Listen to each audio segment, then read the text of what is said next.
Boa noite a todos. Boa noite. Para mim é uma alegria muito grande poder estar aqui, poder partilhar um pouco da minha história de vida e poder falar sobre esse tema que é tão importante, que é a inclusão social. Para começar, eu vou me apresentar e vou falar um pouco da minha história de vida para vocês. Com certeza. Bom, meu nome é Geilson, tenho deficiência visual total. Eu gosto logo de dizer que eu sou cego porque é bem mais prático, né? Com certeza. Sou estudante de pedagogia pela Universidade Federal do Ceará, me formo ano que vem, se Deus quiser. Estou aguardando o resultado do concurso público para professor do município de Fortaleza, que vai sair no dia 7 de outubro, sexta-feira.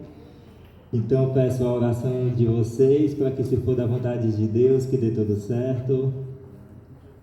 E a minha trajetória de vida, ela começou assim. Meus pais, quando descobriram a minha deficiência visual, minha mãe foi à luta. Então, com 5 anos de idade, eu comecei a estudar no Instituto dos Cegos. Lá eu fui alfabetizado em Braille. Lá eu tive aulas de orientação e mobilidade, que são técnicas que a gente aprende para poder usar a bengala e futuramente poder andar na rua sozinho.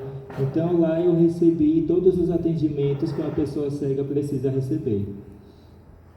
A escola era muito longe da minha casa, lá no bairro Antônio Bezerra, eu que moro aqui na Praia do Futuro. Então todos os dias eu acordava 4h30 da manhã para 5h30 da manhã, sair de casa para estar na escola às 7 horas, levando queda no terminal, caindo nos buracos, levando sol, chuva. E essa foi a minha luta durante 9 anos. Eu estudei no Instituto dos Cegos até o 5º ano do fundamental. Depois eu fui estudar numa escola da prefeitura, a Escola Professora Belarmina Campos, onde eu fiquei do 6º ao 9º ano. Nessa escola, diferente do Instituto dos Cegos, os professores não sabiam braille, mas como eu já sabia ler e escrever, já tinha uma autonomia na escrita, então para mim foi tranquilo. Mas eu tive muita dificuldade porque em alguns momentos os professores, eles não sabiam como me ensinar. Era muito difícil, os professores faziam aquilo que estava ao alcance deles, mas eles não sabiam como ensinar um aluno cego. Então, como eu já tinha passado pelo Instituto dos Cegos, já tinha uma bagagem, eu é que acabava ensinando eles, né? E como os professores não sabiam braille, uma vez por semana, uma professora do Instituto, e tudo que eu escrevia em braille, a professora escrevia na caneta por cima para que os professores pudessem entender. Fiquei na Escola Belarmina Campos por 4 anos, do 6º ao 9º ano. Depois fui estudar na Escola Deputado Manuel Rodrigues, onde fiz todo o meu ensino médio. Lá na Escola Deputado Manuel Rodrigues, já tinha uma professora que ficava fixo lá. Então não precisava mais, eu não tinha mais uma professora que ia uma vez por semana na escola, mas eu já tinha uma professora que ficava lá fazendo a tradução das minhas atividades para os professores. Finalizei meu ensino médio, né? E depois tentei o Enem por 4 anos. Foram 4 anos de muita luta, cada ano que eu não passava era uma grande decepção para mim, uma tristeza muito grande.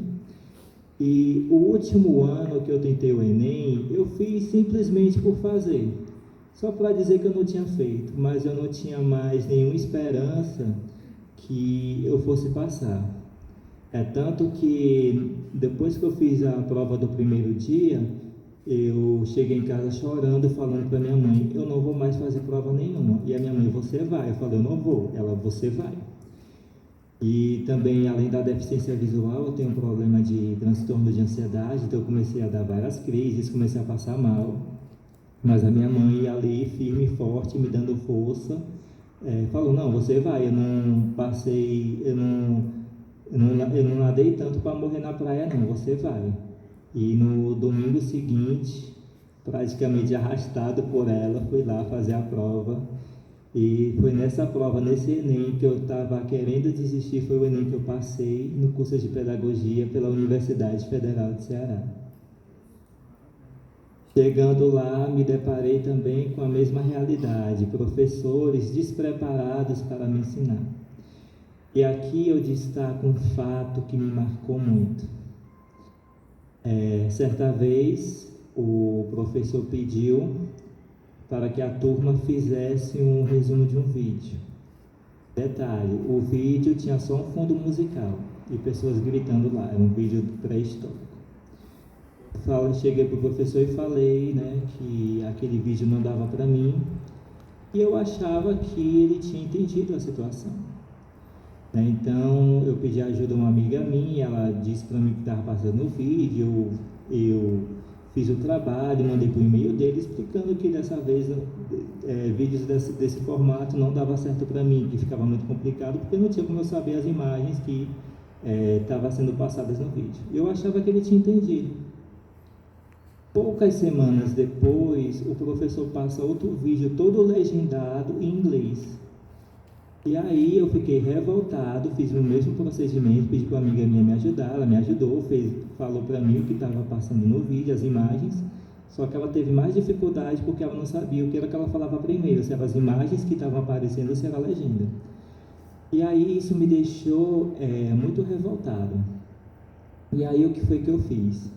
Fiz o meu resumo todo em braille.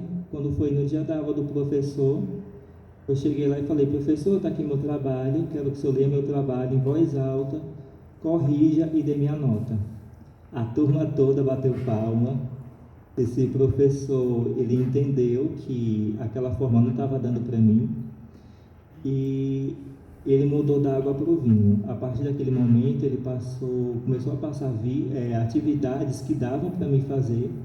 E esse professor, ele acabou se tornando meu grande amigo e foi o meu orientador de TCC.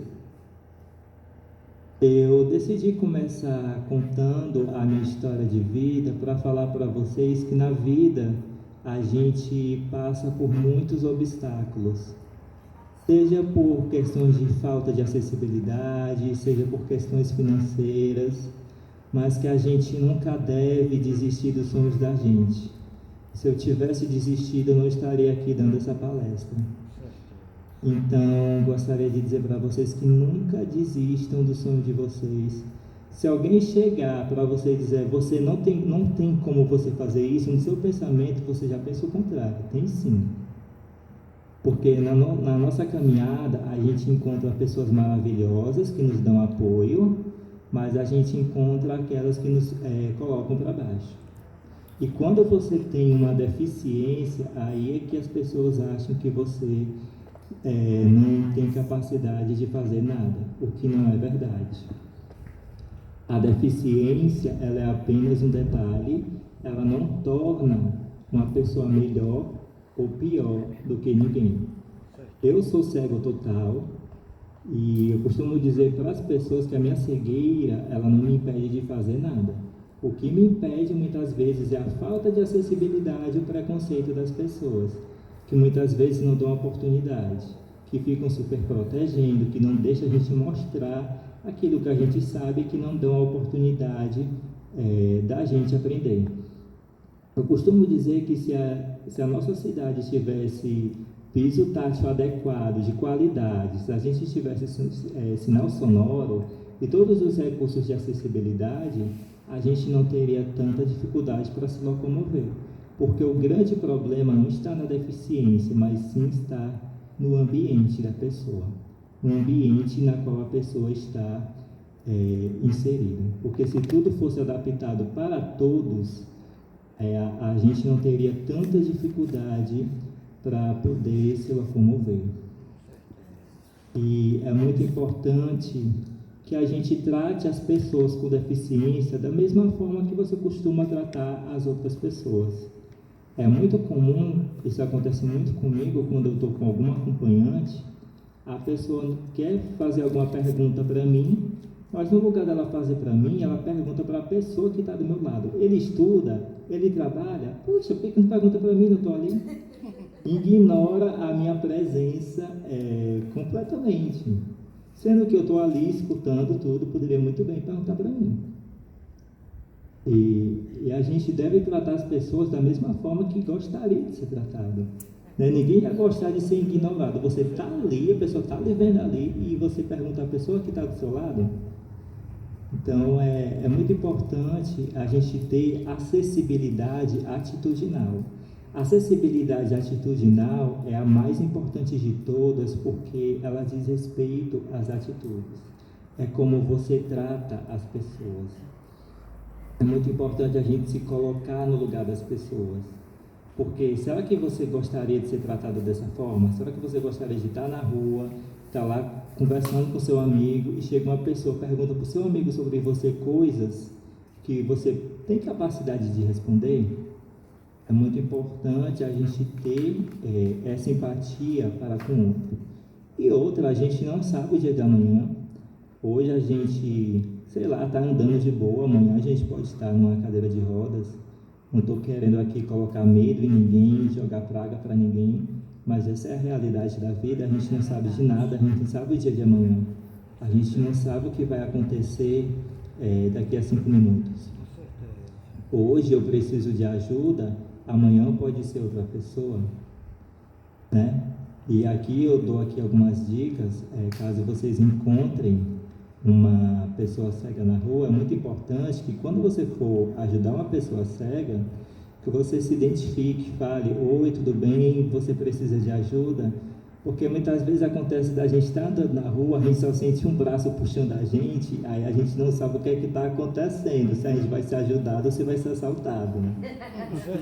Então é muito importante essa comunicação, principalmente para a gente que não está vendo, né? E perguntando: oi, você precisa de ajuda? Como é que eu posso ajudar vocês? Então, assim, é muito importante esse contato verbal, porque a gente que é cego não está vendo, né, o que está acontecendo ao redor. Então é muito importante a fala, esse contato verbal é muito importante. Então eu espero que um pouco dessa minha partilha de vida, dessa fala que eu fiz, possa fazer a diferença na vida de vocês. Eu estou aberto também a perguntas. Quem quiser perguntar alguma coisa para mim, pode ficar à vontade. Terei o maior prazer de responder. Sintam-se à vontade, tá bom? Boa noite. Boa noite.